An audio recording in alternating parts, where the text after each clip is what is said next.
Lumion new material, invisible material.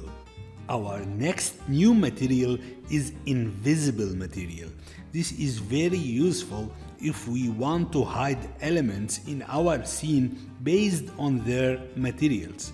Let's check it out. Let's open our scene and zoom in to those canopies here, and let's say I want to hide those canopy elements, but just make sure that the materials applied to those canopies are not applied to any other objects in the scene, or else they would get hidden as well. Okay, now let's go to materials and select that white metal part of the canopy.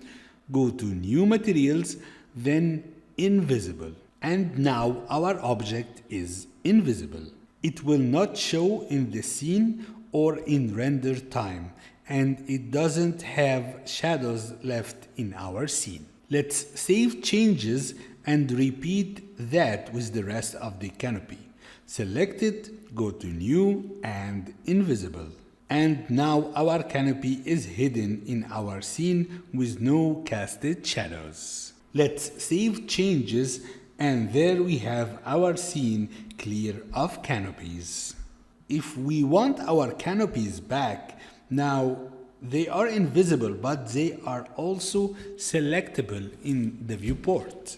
If we hover over them while we are in material mode, we can select that element and press here on invisible to go back, and we can set it back to imported model material from here, or we can give it another material if we want. And now the object is back.